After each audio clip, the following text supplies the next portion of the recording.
You know, what I get from that is you're probably not a good candidate for parole. Despite a long criminal history, a man still received parole months before police say he killed a Richmond police officer. A WKYT investigation looks into why. What we've learned about an investigation into some alleged inappropriate behavior involving a high school basketball team. Governor-elect Matt Bevin calls a Herald Leader editorial cartoon featuring his children racist. How the cartoonist is responding.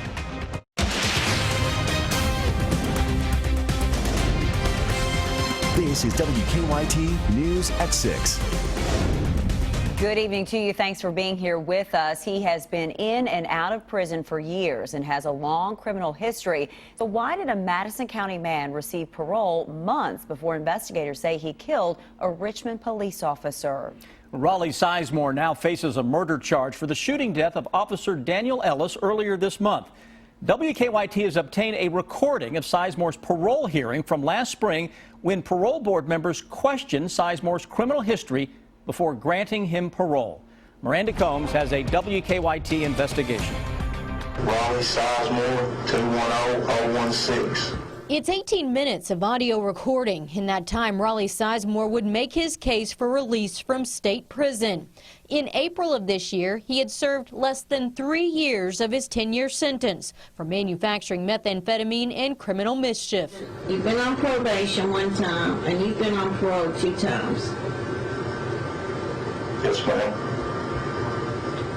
You know, what I get from that is you're probably not a good candidate for parole. What would you say to that? I think that I can make better decisions this time. We played the recording for Eric Ellis, whose brother Daniel was shot and killed earlier this month. Sizemore is charged in his murder 6 months after he was paroled. I'd like to ask those parole board members why. We tried to ask the parole board that question, but both the Department of Corrections and the state parole board denied our request for an on-camera interview.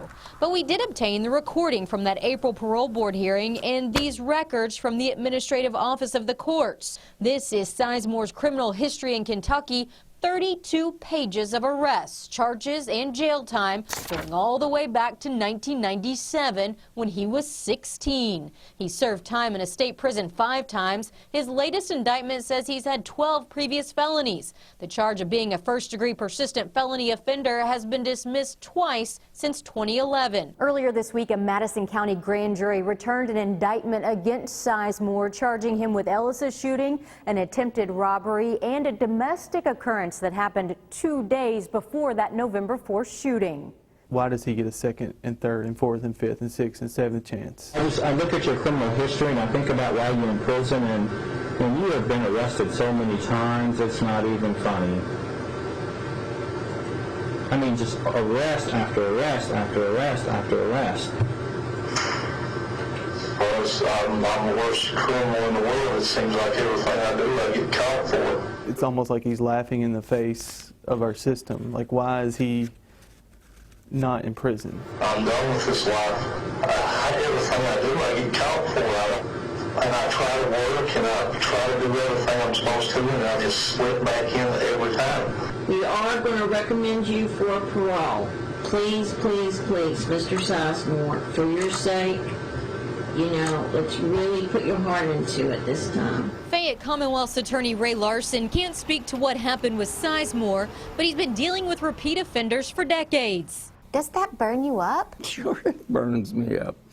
And what do you think? I sit over here and I used to have hair. He says it goes back to House Bill 463. Our legislature is too busy trying to keep people out of prison. The law that passed in 2011 is meant to reduce penalties for some drug crimes and get defendants into treatment instead of prison. I call it the catch and release law. Catch and release, soft on crime, criminal friendly law whose sole goal is to keep people out of custody, including the repeat offenders. In the past 5 years, the Kentucky Department of Corrections has paroled more than half, 54% of offenders before their sentence was complete. I mean, how do we make it better? We don't have the answers. We just have the... You have the result. We have the result of someone who lost their life because of the failure of the system. And we have to live with it, but we ask that our politicians, our state government, to do something about it. We are live in Richmond now. Officer Ellis's car still sits here partially covered in black cloth. We are in front of the Richmond Police Department. Let's take a moment and take a look at the timeline from Sizemore's release from prison to his arrest for Officer Ellis's murder. He was granted parole in April of this year. By June, he was indicted on a charge of first-degree wanton endangerment. On October 26, his probation officer tried to contact him at his home. He wasn't there, so they left a note to report to the Probation and Parole Office. The next day, Sizemore called the Probation and Parole Office but didn't come in, so a warrant was issued. Then on November 2nd, Sizemore was accused of violating an emergency protective order. 2 days after that, police say he shot Officer Ellis in the head. Ellis died 2 days later. Now, I spoke to Ellis's brother just a couple of hours ago. He says just in the time that our promos started airing for this story, he's been getting calls from legislators saying they need to revisit House Bill 463. For now, we're live in Richmond. Miranda Combs, WKYT. So, Miranda, the parole board just didn't want to talk to us, at least on camera, about this case?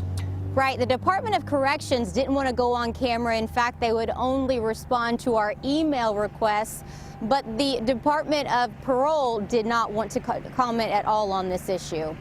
Well, it's a shame that we couldn't get them on camera, and what a horrible outcome to that decision that was made by the parole board that we now all know happened there in Richmond. Thank you very much for a good investigative report. Miranda Combs reporting from Richmond. Tonight, Georgetown police need your help tracking down a man they say is behind a multi-state crime spree. They say he ran off after jumping out of a car during a police chase on Interstate 75 last night. Police did arrest 2 other people in the car. Monique Blair is live for us in Georgetown with the latest. Monique? Well, Amber, Georgetown police tell me the 3 suspects who were in that car last night are believed to be responsible for several home burglaries in Ohio, but also for home burglaries here in Berea, Richmond, Lexington, Bourbon County, and Harrison County. And now 2 suspects are behind bars at the Scott County Detention Center, but Georgetown police are still looking for a 3rd suspect who they say was also in that car last night. The chase started in Grant County on I-75 South. The vehicle didn't have its lights on and was clocked going 141 miles per hour. While Georgetown police were in pursuit of that vehicle, it hit a white van that was also driving southbound. No one was hurt, but the fleeing car didn't stop. During the pursuit, there were several officers trying to stop the vehicle. Police say for 20 miles, the driver, 20-year-old Christopher Wooten, drove in and out of traffic, nearly striking several police cars. Once in Georgetown, officers deployed spike strips and eventually stopped the vehicle. Police say Wooten and the 2 passengers jumped out of the vehicle and ran across all lanes of traffic on I-75. One passenger, 19-year-old David Scott, was arrested a few minutes later near mile marker 127. The driver was arrested a little more than an hour later around midnight on Toyota Motor Manufacturing's property. Now, Georgetown police are asking for your help finding this man, Kareem Brown. Police say he was the 3rd suspect in that vehicle. He was last seen near mile marker 129 on I-75 in Georgetown. Police say he is considered to be dangerous. Now, both of the suspects who were arrested last night are from Florida, but according to this court affidavit in September, police say they burglarized several homes in Hamilton County, Ohio, and stole $10,000 worth of jewelry from one home in Evendale, Ohio. Reporting live in Georgetown, Monique Blair, WKYT. Monique, thank you. Police say they don't think Kareem Brown, the man they're looking for, has knowledge of the Georgetown area. Tonight, we're learning more about an investigation involving the Powell County High School boys basketball team. State police tell us they are looking into some accusations of inappropriate behavior, but as Hillary Thornton tells us, school leaders aren't saying much about the case. They are supposed to be playing their annual red-white game. However, today, Powell County High School's boys basketball team is under investigation by Kentucky State Police. The red-white game now canceled as police investigate what they are calling alleged inappropriate behavior involving the team. Many parents who did not want to talk on camera are calling the allegations disturbing and say they surround hazing of underclassmen. However, police are not calling this a hazing incident at this time.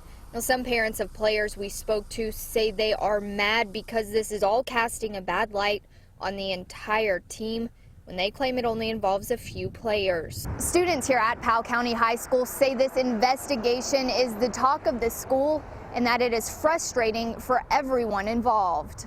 Everybody was talking about it, but I've heard so many different things and I don't know exactly what is true and what is not true, but I know there's something going on. Clarification from the school system was hard to find. We left numerous messages, then tried catching the superintendent after a meeting at the high school. He simply waved and drove on. We tried later at his office, again without any answers. We are told the school system does plan to release some type of statement on the investigation.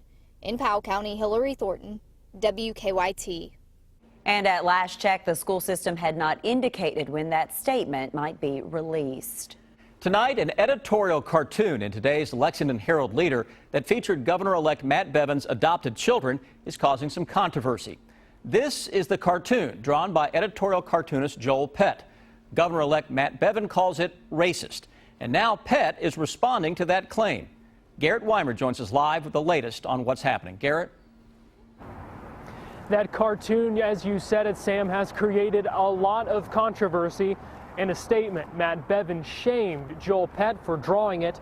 This afternoon, though, Pett defended it from Washington, D.C., and he had some strong words of his own for the governor-elect. Yeah, I like the piece, and I still like it.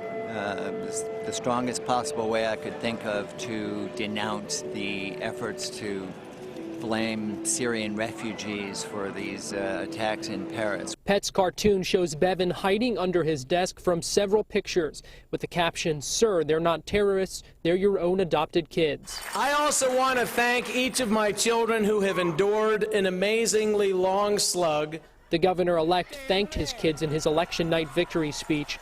In a statement this afternoon, Governor-elect Bevin says the cartoon's depiction of them shows, quote, deplorably racist ideology, adding, quote, let me be crystal clear. The tone of racial intolerance being struck by the Herald Leader has no place in the Commonwealth of Kentucky and will not be tolerated by our administration. Veteran political reporter Al Cross says he wouldn't have gone as far as Pett did, but the cartoonist had every right to do it.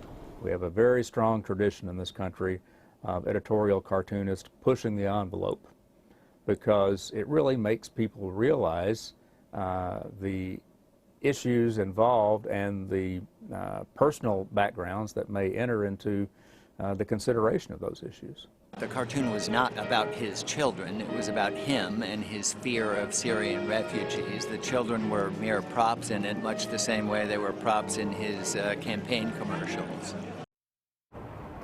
The backlash on social media was swift and strong. Many said Bevin's children should be off limits. But despite the uproar, Al Cross says cartoons like this are not unprecedented. Live in Lexington, Garrett Weimer, WKYT. A new convention center could be coming to downtown Lexington. The Lexington Center's board of directors voting today to replace the current convention center. The new facility, including a 100,000 square foot exhibit hall, would be built just west of Rupp Arena. The plan would also include larger ballrooms. The Lexington Center's CEO says without a larger space, the city will lose business. We can just expect competition to continue to take business away, and because everyone around us is improving their facilities and upgrading to meet the needs of their market base. To help pay for the new convention center, the Lexington Center hopes to receive the General Assembly's support to raise the Fayette County hotel occupancy tax by 2%. The center also wants a $75 million grant.